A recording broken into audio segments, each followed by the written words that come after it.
Hi everyone, welcome to exam by learning class 9 YouTube channel. Okay, നമ്മൾ ഇന്ന് discuss ചെയ്യാൻ പോകുന്നത് digestion and transport of nutrients എന്ന് പറയുന്ന പാഠത്തിൽ ആ ഒരു ചാപ്റ്ററുമായി ബന്ധപ്പെട്ടുള്ള ഓണം എക്സാമിനൊക്കെ ചോദിക്കാൻ സാധ്യതയുള്ള ചോദ്യങ്ങളാണ് കഴിഞ്ഞ വർഷങ്ങളൊക്കെ ചോദിച്ചിട്ടുള്ളത്. നമുക്കറിയാം, കഴിഞ്ഞ വർഷം ഇതേ പേരിൽ നമുക്ക് ചാപ്റ്റർ ഉണ്ടായിരുന്നില്ല, പക്ഷേ ഡൈജഷനുമായി ബന്ധപ്പെട്ടും സർക്കുലേഷനുമായി ബന്ധപ്പെട്ടുകൊണ്ടും സെപ്പറേറ്റ് ചാപ്റ്റേഴ്സ് ആയിരുന്നു ഉണ്ടായിരുന്നത്. അപ്പോൾ ആ സബ്ജക്റ്റിൽ വന്നിട്ടുള്ള ചോദ്യങ്ങളാണ് നമ്മൾ പ്രധാനമായിട്ടും എന്ത് ചെയ്യുന്നത്, ഡിസ്കസ് ചെയ്യുന്നത്. ഓക്കെ, അപ്പോൾ നിങ്ങളുടെ 9th പഠിക്കുന്ന നിങ്ങളുടെ ഫ്രണ്ട്സിന് എല്ലാവരും എക്സാമിന് വേണ്ടി പ്രിപ്പയർ ചെയ്തിരിക്കും അല്ലേ? അപ്പോൾ കഴിഞ്ഞ വർഷങ്ങളിലെ ചോദ്യമൊക്കെ ഒന്നൊന്ന് അനലൈസ് ചെയ്യുന്ന ഈ ഒരു വീഡിയോ നിങ്ങളുടെ ഫ്രണ്ട്സിനൊക്കെ ഷെയർ ചെയ്യുക. പറ്റുന്നവരെല്ലാവരും എന്ത് ചെയ്യുക, ചാനൽ സബ്സ്ക്രൈബ് ചെയ്യുക, വീഡിയോ ലൈക്ക് ചെയ്യുക. ഓക്കെ, അപ്പോൾ അങ്ങനെയാണെങ്കിൽ നമുക്ക് കുറച്ച് ക്വസ്റ്റ്യനിലേക്ക് പോകാം. പെട്ടെന്ന് തന്നെ നമുക്ക് ഓരോന്നായി ഡിസ്കസ് ചെയ്യാം. ഓക്കെ, ഒന്നാമത്തത്, choose the correct statement related to saliva from the following. നമ്മുടെ ഉമിനീരുമായി ബന്ധപ്പെട്ടുകൊണ്ട് കറക്റ്റ് ആയിട്ടുള്ള സ്റ്റേറ്റ്മെൻറ്റ് ഏത് എന്നുള്ളതാണ് ചോദിച്ചിട്ടുള്ളത്. ഒന്ന്, ലൈസോസൈം ഡിസ്ട്രക്ഷൻ ഓഫ് ജേംസ് അല്ലേ? ജേംസിൻ്റെ ഡിസ്ട്രക്ഷനാണ് ലൈസോസൈം ചെയ്യുന്നത്. ശരിയാണോ? നിങ്ങളൊന്ന് ആലോചിച്ച് നോക്കട്ടോ. സലൈവറി അമൈലേസ് എന്ന് പറഞ്ഞൊരു എൻസൈം സലൈവയിൽ ഉണ്ട് നമുക്കറിയാം. Converts proteins to peptone. പ്രോട്ടീൻസിനെ പെപ്റ്റോൺ ആക്കും. ആണോ? അല്ല, സലൈവറി അമൈലേസ് കാർബോഹൈഡ്രേറ്റ് ഡൈജഷൻ ആണ്, അല്ലാതെ പ്രോട്ടീൻ ഡൈജഷൻ അല്ല. Pepsin convert starch to maltose എന്ന് വെച്ചാൽ കാർബോഹൈഡ്രേറ്റ് ഡൈജഷൻ.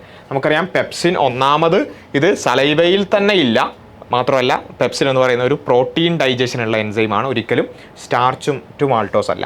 മ്യൂക്കസ് എന്താണ്? Convert fat into smaller particles. മ്യൂക്കസും സലൈവറി അമൈലേസും ലൈസോസൈമും നമ്മുടെ സലൈവയിലുള്ളതാണ്, പക്ഷേ മ്യൂക്കസ് ഒരിക്കലും ഫാറ്റിനെ സ്മോളർ പാർട്ടിക്കിൾസ് ആക്കുകയല്ല ചെയ്യുക. ഫാറ്റ് ഡൈജഷൻ എന്ന് പറയുന്നത് ഒരിക്കലും നമ്മുടെ മൗത്തിൽ നടക്കുന്നില്ല, സലൈവ കൊണ്ട് നടക്കുന്നില്ല. അപ്പോൾ ശരിയായിട്ടുള്ളത് ഏതാണ്? ഓപ്ഷൻ എ, ലൈസോസൈം എന്ന് പറയുന്നത് നമ്മുടെ സലൈവയിലുള്ളതാണ്. സലൈവയിൽ മാത്രമല്ല നമ്മുടെ ടിയറിലൊക്കെ ഉള്ളതാണ്. It causes the destruction of germs അല്ലെ? ജേംസിനെ നശിപ്പിക്കാനാണ് നമ്മുടെ ലൈസോസൈം നമുക്ക് ഉപകാരപ്പെടുക. ഓക്കെ, അപ്പോൾ അങ്ങനെയാണെങ്കിൽ അടുത്തൊരു ചോദ്യത്തിലേക്ക് പോകാം. Identify the word pair relationship and fill in the blanks. Fibrinogen coagulation of blood, albumin dash. അപ്പം ഫൈബ്രിനോജനും ആൽബുമിനൊക്കെ നമ്മൾ എവിടെയാണ് കേട്ടിട്ടുള്ളത്? നമുക്കറിയാം, പ്ലാസ്മയെക്കുറിച്ച് നമ്മൾ ബ്ലഡുമായി ബന്ധപ്പെട്ടുകൊണ്ട് പഠിക്കുമ്പോൾ പ്ലാസ്മയെക്കുറിച്ച് നമ്മൾ പഠിച്ചിട്ടുണ്ട് അല്ലേ? പ്ലാസ്മയിൽ ഏറ്റവും കൂടുതലായിട്ട് എന്താ ഉള്ളത്? ചില ആൾക്കാരൊക്കെ മനസ്സിലേക്ക് ചിലപ്പം വരും, പ്ലാസ്മ പ്രോട്ടീൻ ആണോ? പ്രോട്ടീൻസ് ആണോ ഏറ്റവും കൂടുതലുള്ളത്? അല്ല, പ്ലാസ്മയിൽ ഏറ്റവും കൂടുതലുള്ളത് വാട്ടറാണ് അല്ലേ? പ്ലാസ്മയിൽ ഏറ്റവും കൂടുതലുള്ളത് 90 to 92% വാട്ടറാണ് പ്ലാസ്മയിലുള്ളത്. പിന്നെ പ്രോട്ടീൻസ് ഉണ്ട് 7 to 8%, പിന്നെ മറ്റ് ഫാക്ടേഴ്സും ഉണ്ട്. അപ്പോൾ ഈ പ്രോട്ടീൻസ് തന്നെ 3 തരം പ്ലാസ്മ പ്രോട്ടീൻസ് ഉണ്ട്. അത് നിങ്ങൾ അറിയാത്തവരുന്ന് എഴുതി വെക്കണം കേട്ടോ. പ്ലാസ്മ പ്രോട്ടീൻസ് 3 തരം ഉണ്ട്. അതേതാണ്? Albumin, globulin, fibrinogen. Albumin, globulin and fibrinogen. ഇതാണ് 3 തരത്തിലുള്ള പ്ലാസ്മ പ്രോട്ടീൻ. ഇതിന് ഓരോന്നിനും സ്പെസിഫൈഡ് ആയിട്ടുള്ള ഫങ്ഷൻസ് ഉണ്ട്. എന്താണ് ആൽബുമിൻ്റെ ഫങ്ഷൻ? Regulates blood pressure. ഇതാണ് നമ്മൾ നേരത്തെ ചോദ്യത്തിലുള്ളത് അല്ലേ? റെഗുലേറ്റ്സ് ബ്ലഡ് പ്രഷർ എന്നുള്ളത് നമ്മൾ എന്ത് ചെയ്യണം? അവിടെ ആൻസർ ആയിട്ട് എഴുതണം. ഓക്കെ, പിന്നെ ഗ്ലോബുലിൻ അതിൻ്റെ ഫംഗ്ഷൻ എന്താ? Help in defence. നമ്മുടെ ഇമ്മ്യൂണിറ്റിയിൽ ഡിഫെൻസുമായി ബന്ധപ്പെട്ടുകൊണ്ടൊക്കെ ഉള്ള ഫംഗ്ഷനാണ്. Fibrinogen plays a major role in coagulation of blood ക്ലോട്ടിങ്ങിന്, കൊയാഗുലേഷനൊക്കെ സഹായിക്കുന്നത് ഫൈബ്രിനോജനാണ്. അപ്പോൾ നമ്മൾ ബേസിക്കലി മനസ്സിലാക്കേണ്ടത് വാട്ടറാണ് ഏറ്റവും കൂടുതൽ. പ്രോട്ടീൻസ് ഉണ്ട്, പ്രോട്ടീൻസ് 3 തരം ഉണ്ട്, അതിൻ്റെ ഫംഗ്ഷൻസ് പഠിക്കുക. പിന്നെ അതർ ഫാക്ടേഴ്സ് അത്ര ഇമ്പോർട്ടൻ്റ് അല്ല, ബാക്കി ഇത്തരം കാര്യങ്ങൾ കൂടി പ്ലാസ്മയിലുണ്ട്. ഓക്കെ, അപ്പോൾ പ്ലാസ്മ എന്താണെന്ന് മനസ്സിലല്ലോ? നമ്മുടെ ബ്ലഡിൽ റെഡ് ബ്ലഡ് സെൽസ് ഉണ്ട്, WBCs ഉണ്ട്, അതുപോലെ തന്നെ പ്ലാസ്മയും ഉണ്ട് അല്ലേ? അപ്പോൾ പ്ലേറ്റ്ലെറ്റ്സ് ഉണ്ട്, പ്ലാസ്മ ഉണ്ട്. അപ്പോൾ പ്ലാസ്മ എന്ന് പറയുന്ന ആ ഒരു ഫ്ലൂയിഡ് പാർട്ട് അല്ലേ? ആ ഒരു ലിക്വിഡ് പാർട്ടാണ്. ബാക്കി പിന്നെ WBCs, പ്ലേറ്റ്ലെറ്റ്സ് ആൻഡ് RBCs ആണ് സെൽസ് ആയിട്ട് നമുക്ക് കാണാൻ പറ്റുക. ഓക്കെ, ഇനി അടുത്തത്, identify the blood vessel given in the figure and write the name. ഇത് ഏത് ബ്ലഡ് വെസലാണ് എന്ന് ഐഡൻറ്റിഫൈ ചെയ്യാനാണ് ചോദിച്ചിട്ടുള്ളത്. അപ്പോൾ ചിലപ്പോൾ നമ്മൾ കാണും ഇതിങ്ങനെ ഒരു ബ്ലാക്ക് ആൻഡ് വൈറ്റ് ആയിട്ട് തന്നാൽ എങ്ങനെ നമുക്ക് മനസ്സിലാവുക? അവിടെയാണ് നമ്മൾ മനസ്സിലാക്കേണ്ടത്. ബയോളജിയിൽ പ്രത്യേകിച്ചും ഓണം എക്സാമിന് മാത്രമല്ല എല്ലാ എക്സാമിനും ബയോളജിയിൽ നിങ്ങൾ എക്സാമിന് പ്രിപ്പയർ ചെയ്യുമ്പം അതിൻ്റെ കൂടെ തന്നെ നിങ്ങൾ ഫിഗേഴ്സ് വളരെ ഇമ്പോർട്ടൻ്റ് ആയി നോക്കണം. ഓക്കെ, നമ്മൾ ടെക്സ്റ്റ് ബുക്കിൽ ഇതൊക്കെ വളരെ ക്ലിയർ ആയിട്ട് തന്നിട്ടുണ്ട്. ഇതാണ് നമുക്ക് കാണാൻ പറ്റുന്നത് അല്ലേ? അപ്പോൾ ഇത് കണ്ട് കൃത്യമായിട്ട് മനസ്സിലായ ഒരാളെ സംബന്ധിച്ചിടത്തോളം പിന്നെ കൺഫ്യൂഷൻസ് ഉണ്ടാവില്ല. കാരണം എന്താ? ഈ വെയിൻസ് ഒന്നാമത് നോക്കിയുള്ള വെയിൻസ് ആണ്. അപ്പോൾ വെയിൻസിൽ ഏറ്റവും പ്രധാനമായിട്ടും ഇവിടെ ഇങ്ങനെ ഒരു സ്ട്രക്ചർ കാണാൻ പറ്റില്ല, അതിൻ്റെ വാൾവുകൾ കാണാൻ സാധിക്കും. അപ്പോൾ വെയിൻസിൻ്റെ ആ സ്ട്രക്ചറിൽ തന്നെ ആ വാൾവ് ഉള്ളത് കൊണ്ട് ഇതാ ഇവിടെ അല്ലേ ഇങ്ങനെ കാണുമ്പോൾ തന്നെ അത് വെയിൻസ് ആണ് നമുക്ക് പറയാൻ പറ്റണം. ഓക്കെ, ആർട്ടറീസ് ആണെങ്കിൽ അത് വളരെ തിക്ക് വാൾഡാണ്. അതുപോലെ തന്നെ മസ്കുലാർ ലെയേഴ്സ് ആ കാര്യങ്ങളൊക്കെ വെച്ചിട്ട് നമുക്ക് എന്ത് ചെയ്യാൻ പറ്റും? ആർട്ടറീസ് ആണെന്ന് പറയാൻ പറ്റും. കാപ്പിലറീസ് പിന്നെ ആ ഒരു വളരെ തിൻ വാൾഡ് ആയിട്ടുള്ളൊരു കാര്യമാണ്. അപ്പോൾ വെയിൻസിൻ്റെ ബാക്കി കാര്യങ്ങൾ കൂടി നമുക്ക് നോക്കാം. Carries blood to the heart.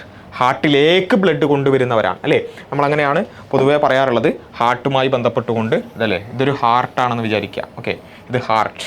അപ്പോൾ അതിൽ നിന്നും ഹാർട്ടിൽ നിന്നും ബ്ലഡ് പമ്പ് ചെയ്യുന്നവർ അല്ലേ, ഫ്രം ദ ഹാർട്ട്, അതാണ് ആർട്ടറീസ്. ഫ്രം ദ ഹാർട്ടാണ് ആർട്ടറീസ്. എന്നാൽ ഹാർട്ടിലേക്ക് ബ്ലഡ് കൊണ്ടുവരുന്നവരുണ്ടാവും അല്ലേ, ഹാർട്ടിലേക്ക് ബ്ലഡ് കൊണ്ടുവരുന്നവരെയാണ് നമ്മൾ എന്ത് വിളിക്കുക, വെയിൻസ് എന്ന് വിളിക്കുക. ഓക്കെ, ആ ഒരു കാര്യം നമ്മൾ കൃത്യമായിട്ട് മനസ്സിലാക്കുക. From the heart arteries, to the heart veins. അത് ജസ്റ്റ് ഒന്ന് നമ്മൾ മനസ്സിലാക്കുക, ഹാർട്ടുമായി ബന്ധപ്പെട്ടുകൊണ്ട് വളരെ പ്രധാനപ്പെട്ട ഒരു കാര്യമാണ്. വാൾസ് ആർ പ്രസൻറ്റ് ഇൻസൈഡ്, നമ്മൾ നേരത്തെ പറഞ്ഞു. Blood flows with slow speed and low pressure, വളരെ സ്ലോ ആയിട്ടും ലോ പ്രഷറിലുമാണ് ബ്ലഡ് ഫ്ലോ ചെയ്യുക. Okay, artery carries blood from the heart, നമ്മൾ പറഞ്ഞു. തിക്ക് ആൻഡ് ഇലാസ്റ്റിക് വാൾസ് ആയിരിക്കും ഇവിടെ കാണുന്നത് പോലെ അല്ലേ, തിക്കായിട്ടുള്ള ഇലാസ്റ്റിക് ആയിട്ടുള്ള വാൾസ് നമുക്ക് കാണാൻ പറ്റും. Blood flows with high speed and high pressure. Capillaries എന്ന് പറഞ്ഞാൽ thin vessels that connect veins and arteries അല്ലേ, വളരെ തിന്നായിട്ടുള്ള വെസൽസ് ആയിരിക്കും. Wall is form of a single layer of cells അല്ലേ, ഇവിടെ കാണുന്നത് പോലെ സിംഗിൾ ലെയർ ഓഫ് സെൽസ് ആയിരിക്കും. Valves are absent. Minute pores on the walls, വാൾസിലൊക്കെ ഇങ്ങനെ ചെറിയ ചെറിയ ഓട്ടകൾ ഉണ്ടാവും, ചെറിയ ചെറിയ ഓട്ടകൾ, മൈന്യൂട്ട് പോർട്സ് ഉണ്ടാവും. Blood flows with low speed and low pressure. അപ്പോൾ ആ ഒരു വ്യത്യാസം നമ്മൾ കൃത്യമായിട്ട് മനസ്സിലാക്കുക. അങ്ങനെയാണെങ്കിൽ ഇതേതാണ്, വെയിൻസ് ആണ്. ബാക്കി കാര്യങ്ങളൊക്കെ നമുക്കതിൽ എഴുതാൻ പറ്റും. ഓക്കെ, അടുത്തൊരു ചോദ്യം ഇതുപോലെ തന്നെയുള്ള ഇതേ വിഷയത്തിലുള്ള മറ്റൊരു ചോദ്യമാണ്. നിങ്ങൾ സ്വന്തമായിട്ടൊന്ന് എഴുതി നോക്കുക. Arrange the information regarding blood vessels in the table given below. അതായത് ടേബിളിൽ ഇത് ഓരോ കാര്യങ്ങളും, വെയിൻസ്, ആർട്ടറീസ്, കാപ്പിലറീസ്, അതിൽ ഓരോന്നും ഏതാണ് എന്ന് എഴുതുക. Walls are seen inside, walls എവിടെയാണ് കാണുക, നമുക്കറിയാം വെയിൻസിലാണ് കാണുക. Minute pores on the walls, അത് നമുക്കറിയാം മൈന്യൂട്ട് പോർസ് കാണുന്നത് കാപ്പിലറീസിലാണ്. Blood flows with high speed and high pressure, അത് ആർട്ടറീസിലാണ്. Made up of single row of cells, അത് കാപ്പിലറീസിലാണ്. Carries blood to the heart, ഹാർട്ടിലേക്ക് കൊണ്ടുവരുന്നത് വെയിൻസ് ആണ്. Thick and elastic walls arteries ആണ് അല്ലേ. അപ്പോൾ ആ രൂപത്തിൽ നമുക്ക് ഓരോന്നും കണ്ടാൽ അത് മനസ്സിലാക്കാനും കൂടി പറ്റണം. വളരെ ഇമ്പോർട്ടൻ്റ് ആണ് ഈ ഒരു ഏരിയ എന്ന് പറയുന്നത്. Okay, choose the digestive juice without enzymes. Enzymes ഇല്ലാത്ത ഡൈജസ്റ്റീവ് ജ്യൂസ് ഏതാണ്? നമുക്കറിയാം നമ്മുടെ ഓരോ ഭാഗത്തും പലതരം സലൈവയിലാണ് സലൈവറി അമൈലേസ് ഉണ്ട്. നമ്മുടെ ഗ്യാസ്ട്രിക് ജ്യൂസ് എന്ന് പറഞ്ഞാൽ നമ്മുടെ വയറ്റിൽ പ്രൊഡ്യൂസ് ചെയ്യപ്പെടുന്ന പിന്നെ ഡൈജസ്റ്റീവ് ജ്യൂസ്. ഗ്യാസ്ട്രിക് ജ്യൂസിൽ എന്തുണ്ട്? പെപ്സിൻ ഉണ്ട്, അതുപോലെ തന്നെ ഗ്യാസ്ട്രിക് ലിപ്പേസ് ഉണ്ട്. അതേപോലെ നമ്മുടെ പാങ്ക്രിയാസിന് പ്രൊഡ്യൂസ് ചെയ്യുന്നത് പാങ്ക്രിയാറ്റിക് ജ്യൂസിൽ എന്തുണ്ട്? ട്രിപ്സിൻ ഉണ്ട്, അതുപോലെ തന്നെ പാങ്ക്രിയാറ്റിക് അമൈലേസ് ഉണ്ട്, പാങ്ക്രിയാറ്റിക് ലിപ്പേസ് ഉണ്ട്. അങ്ങനെയുള്ള ഒരുപാട് എൻസൈംസ് ഉണ്ട്. പക്ഷേ ഒരു ഡൈജസ്റ്റീവ് ജ്യൂസിൽ എൻസൈംസ് ഇല്ല. അത് ഏതാണ്? നമുക്കറിയാം, bile does not contain any enzymes.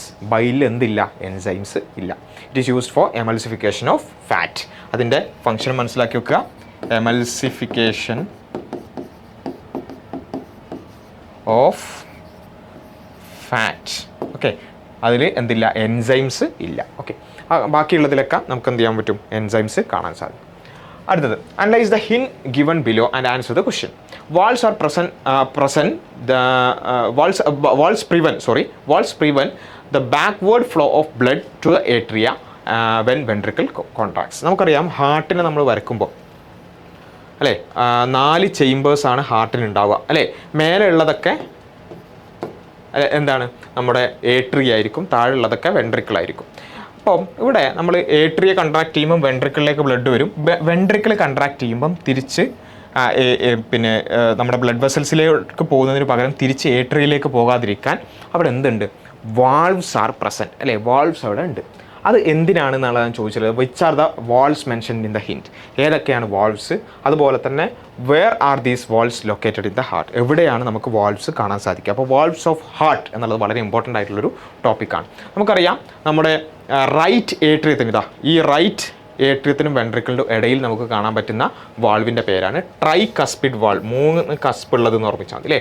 Try cuspid വാൾവാണ് പിന്നെ റൈറ്റ് സൈഡിൽ കാണാൻ സാധിക്കുക. ട്രൈകസ്പിഡ് റൈറ്റ് എന്ന് ഓർമ്മിച്ചാൽ മതി. Okay, seen between right atrium and right ventricle prevent the backward flow of blood. Bicuspid valve, ഇവിടെ ട്രൈ ആണെങ്കിൽ, ട്രൈ എന്ന് വെച്ചാൽ 1 2 3 അല്ലേ, 3. ബൈകസ്പിഡ് എന്ന് പറഞ്ഞാൽ 2 കസ്പ്. Okay, 2 cusp. അപ്പം ബൈകസ്പിഡ് വാൾവ് ഉള്ളത് left atrium and left ventricle. അത് ലെഫ്റ്റ് സൈഡിലാണ്. ഓക്കെ, ലെഫ്റ്റ് ഏട്രിയത്തിനും ലെഫ്റ്റ് വെൻട്രിക്കിളിനും ഇടയിലാണ്. Help blood to enter left atrium and left ventricle, prevent backward flow of blood. അതുപോലെ തന്നെ പിന്നെ ഉള്ളത് പൾമണറി വാൾവ്. നമുക്കറിയാം, റൈറ്റ് വെൻട്രിക്കിളിൽ നിന്നും പൾമണറി ആർട്ടറിയിലേക്കാണ് പോകുന്നത്. പക്ഷെ അതൊന്നും തിരിച്ചു വരാൻ പാടില്ല അല്ലേ. അപ്പോൾ അവിടെ ആ ഒരു ഭാഗത്തും അത് ബാക്ക്വേർഡ് ഫ്ലോ തടയാൻ വേണ്ടി seen on the pulmonary artery prevent the backward flow of blood. മറുഭാഗത്ത് ലെഫ്റ്റ് സൈഡിൽ അയോട്ടിക് വാൾവ് ഉണ്ട്, seen on the aorta prevent the backward flow of blood. അപ്പോൾ ഇത്രയും വാൾവ്സ് ആണ് നമുക്ക് കാണാൻ സാധിക്കുക. പ്രധാനമായും ട്രൈക്കസ്പിഡ് ആൻഡ് ബൈക്കസ്പിഡ് വാൾവാണ് പിന്നെ ഏട്രിയൻ്റെയും വെൻട്രിക്കിളിൻ്റെയും ഇടയിലായിട്ട് കാണാൻ പറ്റുന്നത്. പൾമണറി വാൾവ് റൈറ്റ് സൈഡിൽ നമുക്ക് ആ ഒരു പൾമണറി ആർട്ടറിയിലേക്കുള്ള ആ ഒരു എൻട്രിയിലാണ് കാണാൻ സാധിക്കുക. അയോട്ടിക് വാൾവ് അയോട്ടൻ്റെ ഭാഗത്താണ് കാണാൻ സാധിക്കുക. ഓക്കെ, അപ്പോൾ ഈ രൂപത്തിൽ വാൾവ്സ് ഓഫ് ഹാർട്ടും നമ്മൾ എന്ത് ചെയ്യണം, കൃത്യമായി മനസ്സിലാക്കുകയും പഠിക്കുകയും ചെയ്യണം. ഓക്കെ, അപ്പോൾ അതാണ് അതിലുള്ളത്. ഇനി അടുത്തത് the importance of the following related to human digestive system. ഇതിൽ ഓരോന്നിനും ഇത് നിങ്ങൾക്കൊരു ഈ ഒരു ഭാഗത്ത് നിങ്ങൾക്കുള്ളൊരു ഹോംവർക്കാണ്. നിങ്ങൾ സ്വന്തമായിട്ടൊന്ന് എഴുതി നോക്കുക. നമ്മൾ ടെക്സ്റ്റ് ബുക്കിൽ ഈ കാര്യങ്ങളെല്ലാം എക്സ്പ്ലെയിൻ ചെയ്തിട്ടുണ്ട്. നിങ്ങൾ പക്ഷേ ടെക്സ്റ്റ് ബുക്ക് നോക്കാതെ സ്വന്തമായി ഒന്ന് എഴുതാൻ ശ്രമിക്കുക. നിങ്ങൾക്ക് എത്രത്തോളം പറ്റുന്നത്, നിങ്ങൾ ഓൾറെഡി ചിലപ്പം പിന്നെ എക്സാമിന് വേണ്ടി പ്രിപ്പയർ ഒക്കെ ചെയ്ത് കഴിഞ്ഞിട്ടുണ്ടാവും. എന്നാലും നിങ്ങൾക്ക് സ്വന്തമായി ഈ ഒരു ഭാഗം എഴുതാൻ പറ്റുന്നുണ്ടോ നോക്കുക. ഇല്ലെങ്കിൽ മാത്രം ടെക്സ്റ്റ് ബുക്ക് നോക്കി ഒന്ന് റെഫർ ചെയ്യുക. ഓക്കെ, അങ്ങനെയാണെങ്കിലേ നമുക്ക് എത്രത്തോളം നമ്മുടെ പ്രോഗ്രസ് ഉണ്ടെന്ന് മനസ്സിലാക്കാൻ പറ്റുള്ളൂ. Certain bacteria reside in large intestine. Large ഇൻറ്റസ്റ്റൈനിൽ ബാക്ടീരിയാസ് ഉണ്ട്. അതിൻ്റെ കാരണം അല്ലെങ്കിൽ അതിൻ്റെ ഇമ്പോർട്ടൻസ് എന്താണ്? Hydrochloric acid is present in stomach. സ്റ്റൊമക്കിൽ എന്തിനാണ് ഹൈഡ്രോക്ലോറിക് ആസിഡ്? അതിൻ്റെ ഇമ്പോർട്ടൻസ് എന്താ? Villi are present in the wall of small intestine. Small ഇൻറ്റസ്റ്റൈൻ്റെ വാളിൽ ആ വില്ലൈ അല്ലേ, ഫിംഗർ ലൈക്ക് പ്രൊജക്ഷൻസ്, അത് എന്തിനു വേണ്ടിയിട്ടാണ് അല്ലെങ്കിൽ അതിൻ്റെ ഇമ്പോർട്ടൻസ് എന്താ?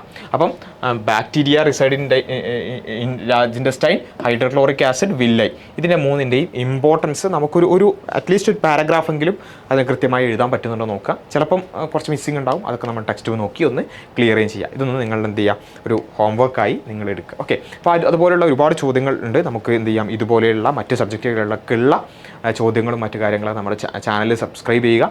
അതിൽ ഓരോ വീഡിയോസായിട്ട് നമ്മൾ പ്രൊവൈഡ് ചെയ്യും. ലൈവ് ക്ലാസ്സുകളും അതുപോലെ തന്നെ ക്വിസുകളും ഒക്കെ നമ്മുടെ ചാനലുണ്ട്. എല്ലാവരും സബ്സ്ക്രൈബ് ചെയ്യുക, ലൈക്ക് ചെയ്യുക. നിങ്ങൾക്ക് ഉപകാരപ്പെട്ടു എന്ന് വിചാരിക്കുന്നു. ഓക്കെ, അപ്പോൾ ഈ ഒരു വീഡിയോ നമുക്കിവിടെ അവസാനിപ്പിക്കാം. Thank you.